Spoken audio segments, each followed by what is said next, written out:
சிந்து பைரவி சீரியல்ல சிந்து எல்லாருக்கிட்டையுமே கெஞ்சிக்கிட்டு இருக்கிறாங்க.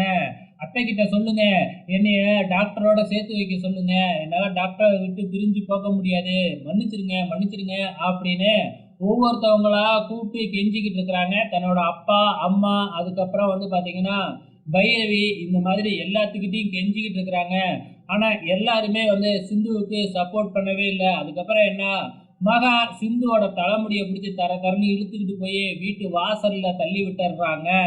இந்த பக்கம் பாத்தீங்கன்னா என்ன நடக்குது, நம்ம சிவா பாத்தீங்கன்னா எதுவுமே செய்ய முடியாம அப்படியே அமைதியாவே நின்றுகிட்டு இருக்கிறப்பல ஃபீல் பண்ணிக்கிட்டு, ஸோ இப்ப வெளியில நம்ம சிந்து அப்படியே விழுந்து கிடக்குறாங்க. அங்க வர்ற இந்த ஸ்னேகா, என்னையும் சிவாவையும் நீ பிரிச்சல்ல, இப்ப பாரு உன்னையும் சிவாவையும் நான் பிரிச்சுட்டேன் அப்படின்னு சொல்ல, பின்னாடியே இந்த தேவராஜ் சிவாவுக்கும் ஸ்னேகாவுக்கும் நான் சீக்கிரமாவே கல்யாணம் பண்ணி வைக்கிறேன் பாரு அப்படின்னு சேலஞ்ச் பண்ணிட்டு போறாப்ல. பின்னாடியே ஊர் பெரிய மனுஷங்கள்லாம் நாளைக்கு 8 ஊர் பஞ்சாயத்து கூட்டியிருக்கோம், ஒழுங்கா சேரு அப்படின்னு சொல்லிட்டு போயிடுறாங்க. ஆக மொத்தத்துல பஞ்சாயத்து வேறையா கூடுதாட்டுக்கு என்ன நடக்க போகுது அப்படிங்கறதான் தெரியல.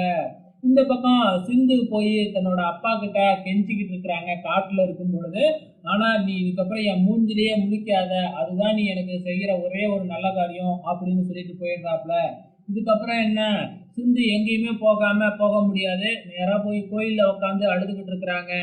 நம்ம சிவா பாத்தீங்கன்னா தனியா ரூம்ல உட்காந்து ஃபீல் பண்ணிக்கிட்டு இருக்கிறாப்ல நம்ம சிந்துவை நினைச்சு. ஸோ ஏன் இப்படி பண்ணுன சிந்து, ஒழுங்கா நேர்மையா இருந்திருக்கலாம்ல, நீ பண்ணுனதுனால பாரு இப்ப என்னெல்லாம் நடந்திருக்குன்னு அப்படின்னு சிவா ரொம்ப ஃபீல் பண்றாப்ல. நம்ம ஆறுமுகமும் சிந்துவை நினைச்சு ரொம்ப கவலைப்படுறாப்ல. சிந்துவை நினைச்சு கவலைப்படுறதா இல்ல கோவப்படுறதானே தெரியல. அவன் நேர்மையா இதை ட்ரை பண்ணி சிவாவோட சேர்ந்திருந்தா பரவாயில்ல அப்படின்னு சொல்லிக்கிட்டு இருக்கிறாப்ல. கடைசியா என்ன, நம்ம சிவா சிந்துவை தேடி அங்கங்க அலைஞ்சிக்கிட்டு இருக்கிறாப்ல. கடைசியா கோயில்ல உட்காந்துக்கிற சிந்துவை மீட் பண்ணிடுறாப்ல. ஆனா அதுக்குள்ள சிவாவுக்கு போன் கால் அன்னபூர்ணி பார்க்கணும்னு சொல்றாங்க. சிந்துவை போய் சிவா மீட் பண்ணுவாரா மாட்டாரா அப்படிங்கிறத பொறுத்திருந்து பார்க்கலாம்.